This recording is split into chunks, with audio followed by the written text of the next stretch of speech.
Hey guys, welcome to 13 Days of Halloween. I'm starting out with some Distress Oxide ink in Faded Jean and Wilted Violet, and some regular Distress ink in Black Soot. And the only reason I'm using regular Distress ink in Black Soot is because I do not have any of the oxide in that color. So I'm just going to squish some of that ink out on my nonstick craft sheet and then spray it with water. And then I'm going to drag my paper through it, but I'm really going to try to concentrate that color in the center of my paper because I want the majority of the color to be in the center, and then I want it feeding out from the top into the top and bottom. And I'm going to spray it with water to really get it moving up there. And then after I dry my first layer, I'm going to go in with a second layer and then spray that with some more water. And I don't know if this happens to you guys, but my two cats really enjoy hanging out in my craft room, so there's always cat fur all over everything. So that's what I was trying to do, get the cat fur off my project. Love them, but you know, the fur drives me a little bonkers. So once I'm happy with all the layers that I have, I'm just going to use the excess ink there on my craft sheet, spray a little water, and use a fan brush to make real fine splatters across my page. And then, I don't know, I wanted to zhuzh up the background a little bit more, so I'm taking some Faded Jean Distress ink, the regular Distress ink, and I'm going to make it real watery and kind of have it starting like in the white areas of my project, and I want to make it drip down through the colored areas so that as it catches on those darker colors, it's going to catch those darker colors and make those really nice water streaks coming down through my page.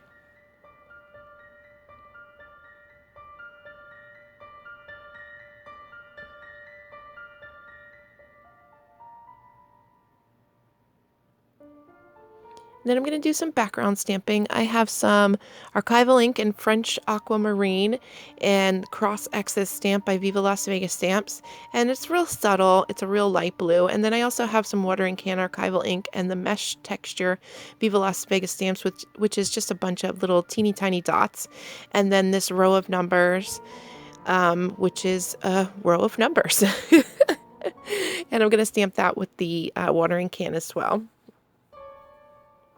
And then I have this birdcage stamp by Viva Las Vegas Stamps, and I'm going to use that same watering can archival ink to do a little shadow stamping in my background. And then I'm going to take that same birdcage stamp and stamp it with some StazOn ink on some acetate. And I usually, when I stamp on acetate, stamp it a couple times and then pick my favorite, but it turned out pretty well the first time, so. And then I'm going to take this little crow. He's also by Viva Las Vegas Stamps, but he has, like, you can see, like, his little insides, like his guts and stuff. But I stamped him on some cheap cardstock, and the ink, like, kind of, like, splayed out into the cardstock, into like the fibers of the cardstock. So then I got out some Bristol paper because it has like a little bit of a coating on it, so the ink sits more on top of it and doesn't seep into it. So I stamped that, and then it wasn't dark enough, so I got out some of my jet black Memento, not Memento, VersaFine ink, because it's super black, darker than the StazOn. And I wasn't sure how I was going to cut out this little guy because he has lots of very fine detail, like around his feathers. So I just cut him out like as best I could. And then I'm taking a black Zig Clean Color Real brush marker, and I'm just going to try to cover up that white edge that I couldn't cut into. And then I'm also going to take the marker and kind of make little dashes to look like little feathers so that you can't see, like, the black from the ink is not the same as the black from the Zig marker.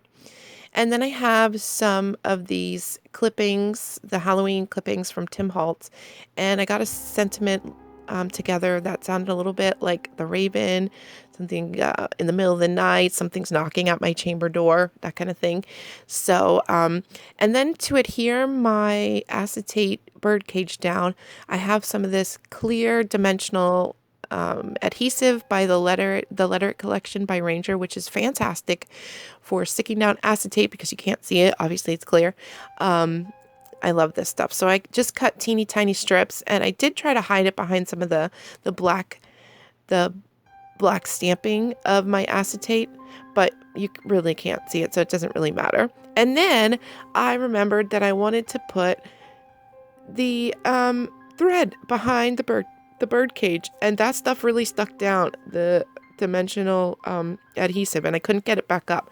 So I thought, I'll just stick it behind the bird. But before I glued that down, I wasn't sure if I really did want it behind the bird, so I decided to stick my little sentiments down there first, and I edged them in black ink, by the way. So I'm going to ball up my ink, and I decided, yeah, I was going to keep it behind the bird there. And to make my clippings, I mean, the clippings are supposed to look like they came out of a book, but I wanted to look a little more gray. So I'm just taking my gray Zig Clean Color Real Brush Marker, like a real light gray, and going over the whole thing. Now, I'm going to tell you from personal experience, don't add water to these clippings if you use your Zig markers. I don't know if I always use too much water, but more than once I have ruined my saying because I use the Zig and then I try to blend it out with water and the whole thing like disintegrates. So just a little personal experience warning there. So I'm going to add some splatters with the Liquitex Muted Gray, which is actually looks more purple, and that's going to finish off my page. Oh, and I also stuck my little bird guy down with some dimensional black adhesive, foam adhesive by Ranger as well. And that's it for this one. Thank you guys so much for watching, and I will talk to you soon. Bye-bye, guys.